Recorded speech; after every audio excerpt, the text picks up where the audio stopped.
Hello everybody, what is up? Cobra here with an all-new series of videos. This is my new 1914 global scale game, which I am calling the Powder Keg 1914. So, how is this different from my other 1914 game that you guys have known and come to kind of love in the past?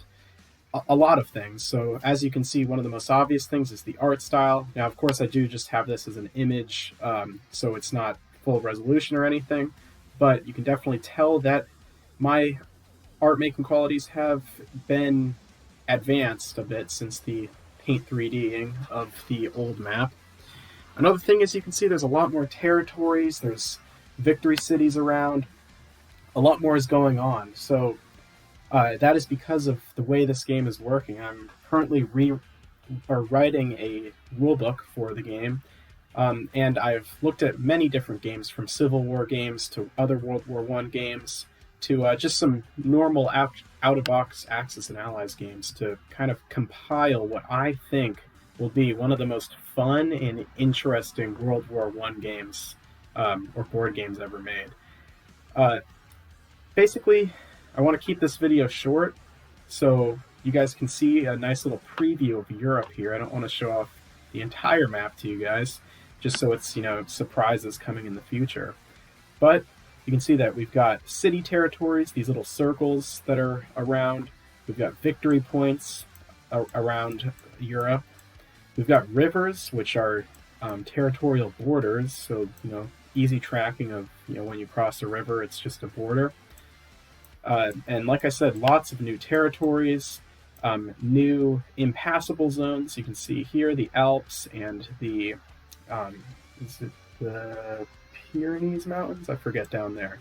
We can see micronations. We've got Andorra and Monaco, San Marino, Liechtenstein, Luxembourg, along with other powers. We've got Belgium here, and some more territorial diversity. Of course, we've got a couple territories up there in Holland. We've got a bunch of different cities across Europe. You can see all the great cities represented here, with Berlin and Königsberg and Munich in Germany, Vienna and Budapest in Austria-Hungary, along with the great fortress city of Lemberg and Przemysl up there in the north on the coast with Russia. And then one of the bigger theaters of the game, the Balkans here. We've got a bunch of different powers. We've got the Bulgarians, the Serbians, the Ottomans kind of stretching out into Europe, the Albanians, the Greeks. A ton of fun that you're going to be having. And you can see, too, that this map scale is quite massive. Europe is huge. You're going to have so much space to be able to play this game. Like, for instance, these city zones, I've done some scaling, and on a 4x8 map, you'll be able to fit, basically like a task force card worth of stuff in Berlin, per se. I would say you could fit probably around 30 infantry without any sort of chips in Berlin alone. So definitely going to be a ton of space to play in these major theaters of the war.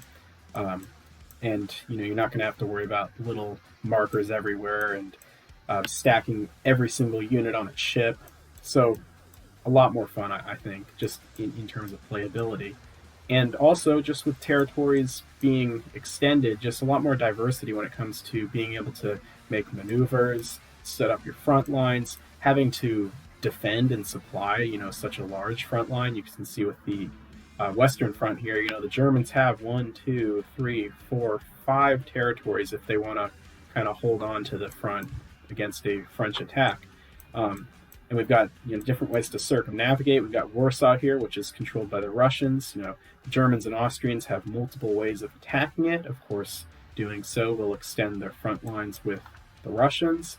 So, and then also we've got, I'll give you a little look at the swath of the great north of Russia here. With, you can see we've got Warsaw, let's see, Petrograd, Moscow, Kiev, and Kiel, or sorry, I can't remember all these names. We got Odessa down in the south, and I think, is it Lemberg up in the not Lemberg? It's the capital of of Latvia. I forget the name of it now. But again, like I said, tons of new territories, tons of fun, a great new art style. I think this game's going to be really fun. There's lots of politics. I think will be the good thing to define this game by. So not only will you be, rolling and buying units, but there is a lot of politics going around. You know, will we see America join the Central Powers? Maybe. Will we see the Ottomans join the Allies? Maybe. Basically, this game is going to be what I am deeming like the ultimate sandbox arcade World War One. You can play this game as a historian in a historical context completely, yes, but it's going to be really fun. Powers are going to be flipping sides. Peace treaties are going to be signed. Powers are going to try to fight unconditionally to end other nations' ability to fight back. And tons of stuff is going to be happening. So, I hope you guys have enjoyed this little quick sneak peek at my European theater of the Powder Keg 1914 game. And I hope that you guys are excited for more.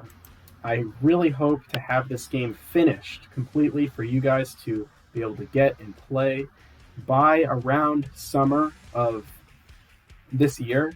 So be ready for that. Another thing to look forward to is a lot of simple designs have been implemented, so you're going to be able to play this game way faster than larger games like Global War. I want this to be the amount of time maybe as Sire Blood's Bloodbath map or just a global 1940 game. So while there's more territories and politics to do, the game is meant to be played very quickly. There's a lot less units too, so you guys won't have to go out and buy a ton of new units. You have your 1914 game, maybe a couple orders from HBG, and you're set to play this. So I hope you guys are excited and want to see more of this game, and I hope to see you guys in the next one. Cobra out.